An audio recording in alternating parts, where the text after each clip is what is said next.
नमस्कार।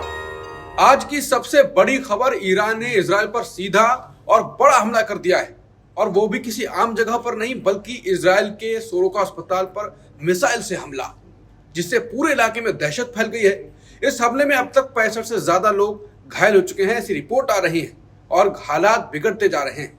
इजराइल की emergency service मैगन David Adom के मुताबिक घायलों का इलाज युद्ध जैसे हालात में चल रहा है। वहीं दूसरी तरफ प्रधानमंत्री नेतन्याहू ने सीधे सीधे चेतावनी दी है, अब इसकी कीमत चुकानी होगी। मतलब साफ है, अब ये सिर्फ जवाबी कार्रवाई नहीं, सीधी जंग की शुरुआत हो चुकी है। और इस बीच ट्रंप की खामोशी और धमकियां दोनों साथ साथ दिख रही हैं। क्या ट्रंप अब सीधे अमेरिका को इस युद्ध में झोंकने जा रहे हैं?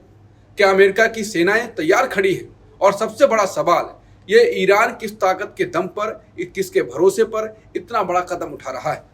वो कौन सी तैयारी थी जिसकी बात ईरानी नेता पहले से ही करते आ रहे हैं? और क्या इस पूरे घटनाक्रम के पीछे कोई छिपा हुआ अंतर्राष्ट्रीय समीकरण भी काम कर रहा है? इस वीडियो में हम इन सभी सवालों की तह तक जाएंगे और जानेंगे कि क्या अब जंग सिर्फ इजराइल और ईरान के बीच नहीं बल्कि पूरी दुनिया की ओर बढ़ रही है। और तो अंत तक बने रहिए, क्योंकि ये खबर आपके भविष्य को भी प्रभावित कर सकती है। नमस्कार, मैं हूं अंकुर और आप देख रहे हैं सत्य हिंदी का खास कार्यक्रम बेबाक मुकेश। सर, ईरान का अस्पताल पर, इजराइल के अस्पताल पर हमला। पहली बात तो अस्पताल पर ईरान ने हमला क्यों किया? जैसा कि इजराइल करता आ रहा है, तो अब तो युद्ध में बदल चुका है पूरा काम।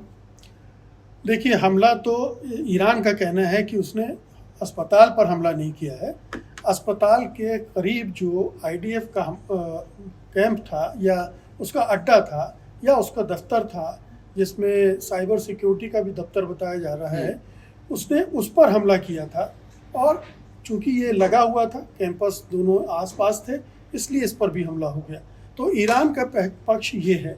लेकिन इजराइल जिस तरह से रिएक्ट कर रहा है, या प्रधानमंत्री नेतन्याहू जिस तरह से खड़ियाली आंसू रो रहे हैं और इसे बड़ा दर्दनाक हादसा बता रहे हैं, और जिस तरह की अभी आपने कहा कि इसकी कीमत चुकानी पड़ेगी, इस तरह की बयानबाजी कर रहे हैं, तो उन्हें याद दिलाना ज़रूरी है कि उन्होंने गजा पट्टी में क्या किया है।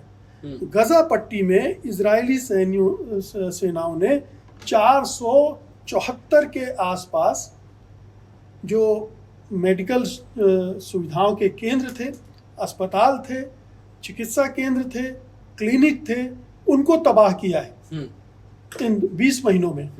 उसमें 36 बड़े हॉस्पिटल भी थे, उनमें से 33 पूरी तरह से नेस्तनाबूद कर दिए हैं, जमीन दोज कर दिए हैं, और केवल 3 हैं जो आंशिक रूप से चल रहे हैं। और इन हमलों में 750 से ज्यादा जाने गई हैं। ध्यान रखिए, यहाँ 65 के घायल होने की बात हो रही है, 750 लोग मारे गए हैं यहाँ। तो ये किस बिना पे इजराइल हमला कर रहा था? कह रहा था कि यहाँ पर हमास के अड्डे हैं, इसलिए हमला कर रहे हैं। आपका भी सेना का अड्डा है, और कौन जाने अस्पताल में आप सैनिक अड्डा भी चला रहे हो। ईरान ने भी यही लगभग कहा है। बिल्कुल। तो ये कि जो इजराइल रिएक्ट कर रहा है वो बिल्कुल बेतुका है। मतलब ये ऐसा ही है कि चलनी सूपा से कहे तेरे में छेद, जबकि आपके अपराध, आपके वार क्राइम्स कहीं बड़े हैं। और अब तो युद्ध शुरू हो चुका है। ईरान ने भी घोषणा कर दी है, इजराइल ने तो शुरुआत ही इसकी की है। तो अब युद्ध होगा तो इस तरह के ठिकानों पर भी बम गिर सकते हैं। ये अगर आपके सैनिक अड्डे या आपके जो रक्षा तंत्र है ऐसी चीजों के करीब होगा, तो ये खतरा तो बना रहेगा। बिल्कुल, लगातार ये बात चलने लगी थी, जैसे कि ट्रंप ने कहा कि हम अपना जेडी वेंस को भेजेंगे, किसी अधिकारी को भेजेंगे, तो लगा कि हो सकता है डील हो जाए, और डील ना भी हो जाए ये भी खबर आई कि बातचीत हल्की हल्की होने लगी है। लेकिन ये उम्मीद नहीं थी कि ईरान इतना बड़ा अटैक कर देगा। तो ईरान ने अब अटैक तो किया है, लेकिन क्या अमेरिका, जो कि ट्रंप, अब कुछ करेंगे? क्योंकि इससे पहले ईरान के जो एक नेता हैं वो कह चुके हैं कि अमेरिका दूर रहे, इसमें ना घुसे। अगर अमेरिका घुसा तो फिर हमारे पास उसके भी विकल्प हैं, मतलब उसके लिए भी तैयार हैं, ये बात वो कह रहे हैं। अंकुर जी, ये जो आप देख रहे हैं नेतन्याहू में छटपटाहट, ये घबराहट, बौखलाहट, ये क्या है? ये यही है कि ये इसराइल को लगा था, अमेरिका को भी लगा था जब शुरू में पहला हमला किया था, और जिस तरह से पूरे सैन्य कमांड की ऊपरी स्ट्रक्चर को साफ कर दिया था उसने, 3 नेता एक साथ मार डाले थे। उसके बाद से लग रहा था कि ईरान के पास कोई जवाब नहीं होगा इजरायली हमलों का, और इजराइल को तो वो कोई नुकसान पहुंचा ही नहीं पाएगा। लेकिन पिछले 6 दिनों में ईरान ने उसके रक्षा तंत्र को ढहा दिया है। ईरान भी यही कह रहा है कि ध्वस्त कर दिया हमने। बिल्कुल, और ये दुनिया देख रही है ना बिल्कुल कि आपके 3 स्तरीय रक्षा तंत्र के बावजूद उसको ईरानी मिसाइलें भेद रही हैं, हमले कर रही हैं और तबाही मचा रही हैं। ठीक है, बड़ी तादाद नहीं है मरने वालों की, लेकिन एक अफरा तफरी जिसकी कल्पना इजरायलियों ने की नहीं थी, वो इस गुमान में थे कि वो सबसे सुरक्षित हैं, उन पर कोई आक्रमण नहीं होगा या छोटा मोटा आक्रमण होगा। लेकिन यहाँ तो अब हर दिन मिसाइलें गिर रही हैं और बड़े रणनीतिक तौर पर ईरान ने इसको अंजाम दिया है। वो ढेर सारे ड्रोन भेजता है, उसका जो एंटी मिसाइल सिस्टम है वो उसमें इंगेज हो जाता है, और उसी में एक सुपरसोनिक मिसाइल आती है और धड़ाम से हमला करके तबाही मचा देती है। इसका तोड़ नहीं ढूंढ पा रहे, और इस ईरान के इस तरह के हमले की वजह से उसके जो अपने हथियार हैं वो खलास होते जा रहे हैं, वो खाली होते जा रहे हैं। तो अब चिंता वहाँ बढ़ गई है, और इसीलिए जो आपने कहा कि क्या अब अमेरिका का दखल होगा, हाँ। ये एक बड़ा कारण बन रहा है अमेरिका के दखल का। हालांकि अभी तक ये नहीं आई है खबर कि ट्रंप ने फाइनल ऑर्डर दे दिए हैं कि अब हमला किया जाए, लेकिन एक पसोपेश वहाँ है।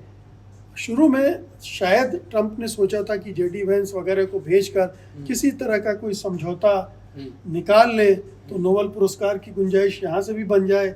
एक तो न्यूक्लियर वॉर रुकवा दी उन्होंने भारत पाकिस्तान के बीच में, उसमें वो उम्मीद देख रहे थे, वो यूक्रेन में हुआ नहीं, तो यहाँ एक गुंजाइश बन रही थी और अभी भी है उसकी, अगर ये वार वो रुकवा दें। लेकिन उनके ऊपर जो अमेरिका के डीप स्टेट का प्रेशर होगा, डीप स्टेट में कई चीज़ें आती हैं, जैसे हथियारों की इंडस्ट्री है, या आप ले लें CIA को, या ज्यूस लॉबी है, या वॉल स्ट्रीट है, ये सब का मिला जुला दबाव प्रभाव जो उन पर पड़ रहा होगा, उससे हो सकता है कि अगले कुछ घंटों में या 1-2 दिन में किसी तरह का कोई हमला ईरान पर हो जाए। इस तरह की तैयारियां, इस तरह की हलचलें खाड़ी में दिख रही हैं। तो ये आशंका भी बनी हुई है। बिल्कुल, आपने खुद कहा कि पिछले 6 दिनों से ईरान ने जैसा किया, इजराइल ने भी सोचा नहीं होगा। ईरान ने एक हिसाब से सबको चौंका दिया है, लोगों को भी, यहाँ के हर जगह के लोगों को तो ईरान ने चौंकाया है। लेकिन सवाल फिर वही है जो मैंने भूमिका में कहा कि ईरान अकेला है। हमारी चर्चा हुई थी कि इस्लामिक कंट्रीज भी उसके साथ नहीं है, पाकिस्तान के मुनीर तो ट्रंप से भी मिलके आए हैं, उन्होंने भी कहा है, तो कुछ उसके साथ कोई कंट्री नहीं है। रूस और चीन की बात तो होती रहती है, वो भी खुल के एक साथ नहीं आए हैं। किसके दम पर ये ईरान ये दिखा रहा है कि हम सीधा अटैक करेंगे? देखिए, युद्ध में जब आप चले जाते हैं तो कोई साथ में आए या ना आए, आपको अपनी आत्मरक्षा के लिए तो लड़ना ही पड़ेगा। आप सरेंडर तो कर नहीं सकते। या जो सीज फायर तो एक चीज होती है, बीच में सीज फायर कौन करेगा? युद्ध विराम अपनी तरफ से कर देगा, लेकिन इजराइल नहीं करेगा तो क्या करेगा? सीज फायर तो दोनों तरफ से होता है ना, ये एक तरफा नहीं होता है। भाई, हमला किसने किया? इजराइल ने। हमले की शुरुआत इजराइल ने किया। जब तक वो तो अभी भी बोल रहा है ईरान कि अगर इजराइल हमले रोक दे तो हम भी अपने हमले रोक देंगे। वो तो सीज फायर से भाग नहीं रहा है। लेकिन सवाल उठता है, सीज फायर कौन करवाएगा, कौन समझौता करवाएगा? तो ये मुख्य इसमें तो 3 महाशक्तियां हैं। एक तरह से देख लीजिए आप, ट्रंप है, उधर पुतिन है, इधर शी जिनपिंग है। पुतिन और शी जिनपिंग दोनों चाह रहे हैं, आज भी पुतिन का बयान आया है कि हम मध्यस्थता करने के लिए तैयार हैं युद्ध को रुकवाने के लिए। लेकिन क्या ट्रंप के ऊपर जो दबाव है उससे निकलकर वो शांति प्रयास करेंगे? चीन ने भी कड़े अल्फाज में इजराइल की मजम्मत की है, युद्ध को न बढ़ाने की बात कही है, और अमेरिका को रोका है कि वो दखल न दे।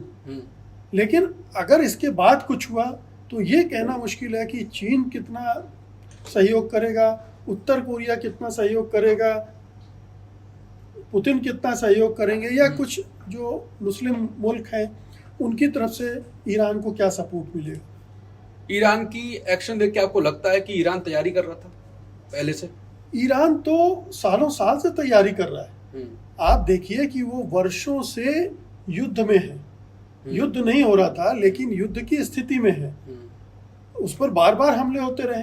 बार बार इजराइल ये कहता रहा है कि रिजीम चेंज करेंगे, हम आयतुल्लाह खुमैनी को एलिमिनेट कर देंगे। ये कोई नई बात नहीं है। और न्यूक्लियर प्रोग्राम को लेकर तो पिछले करीब मेरे ख्याल से 35-40 साल हो गए हैं। इसको लेकर लगातार अटैक होते रहे हैं, हथियारों से नहीं, लेकिन धमकियाँ, चेतावनियाँ, ये सब उसको दी जाती रही हैं। और इसीलिए बराक ओबामा के समय एक समझौता भी हुआ था। तो ये दबाव था। और ईरान चूंकि अपने प्रॉक्सीज के जरिए इजराइल से लगातार लड़ रहा है, तो उसको पता है कि ये कभी भी फ्लेयर अप कर सकता है और इजराइल मेरे ऊपर भी अटैक कर सकता है, या अमेरिका या उसके जो मित्र देश हैं वो सब मिलकर अटैक कर सकते हैं। तो मुझे लगता है कि ईरान की सरकार इस मामले में पहले से तैयारी कर ही रही थी। और इसीलिए उसने अपने परमाणु ठिकानों को इतनी नीचे, मतलब 60 मीटर नीचे बनाया हुआ है कि इजराइल उसको नष्ट ना कर पाए, ऊपर का स्ट्रक्चर भर नष्ट कर पाया है। आखिरी सवाल है, क्या आपको लगता है ईरान के अभी सेक्शन के बाद, नेतन्याहू के बयान के बाद युद्ध बढ़ेगा, इजराइल और ईरान के अलावा भी फैलेगा? अब तो युद्ध बढ़ता ही दिख रहा है मुझे, दोनों तरफ से, क्योंकि ईरान भी चुप नहीं बैठेगा और नेतन्याहू की सत्ता इसी बात पर कायम रह सकती है कि वो इसी एग्रेसिव पोस्चर के साथ अपना काम करते रहे। जिस दिन वो थोड़ा सा नरम पड़ेंगे उसी दिन उनकी कुर्सी भी चली जाएगी। तो ये पूरा खेल नेतन्याहू की राजनीति से भी जुड़ा हुआ है। नेतन्याहू अपनी कुर्सी को बचाने के लिए भी लगातार इन कोशिश में लगे हुए हैं कि किसी ना किसी तरह से युद्ध चलता रहे। तो ये युद्ध की शुरुआत का मकसद भी उनका यही था, अन्यथा कोई वजह नहीं थी कि वो अटैक करते। क्योंकि आप जानते हैं कि ओमान में बातचीत के दौर चल रहे थे और छठे दौर की बातचीत पिछले संडे को थी और उसमें कोई एग्रीमेंट साइन हो सकता था, लेकिन उसको सैबोटाज करने के लिए नेतन्याहू ने ये एक दिन पहले हमला कर दिया और सारे पे पानी फिर गया। तो ये नेतन्याहू सबसे बड़े खलनायक इस पूरे मामले के वही हैं और उनकी वजह से चीजें बिगड़ गई। बिल्कुल, सबसे बड़े खलनायक जैसा कि मुकेश जी ने कहा कि नेतन्याहू हैं, लेकिन ईरान के एक्शन के बाद तो साफ साफ लग रहा है कि युद्ध अब बढ़ने वाला है। ईरान और इजराइल के अलावा हो सकता है अमेरिका भी कूदे और ईरान की तरफ से हो सकता है रशिया और चीन भी कुछ करे। लेकिन आज जैसा कि सर ने कहा, मुकेश जी ने कहा कि ईरान पर भी अटैक हो सकता है। ट्रंप कुछ ना कुछ कर रहे होंगे, इजराइल कुछ ना कुछ कर रहा होगा। जैसे ही कुछ हरकत होती है, बड़ा कुछ होता है, हम आपके सामने आएंगे एक नई खबर लेके। तब तक के लिए नमस्कार। लेकिन अगर आपने सत्य हिंदी को सब्सक्राइब नहीं किया है तो कर लीजिए, और सत्य हिंदी का ऐप भी आ गया, उसे भी डाउनलोड कर लीजिए। नमस्कार।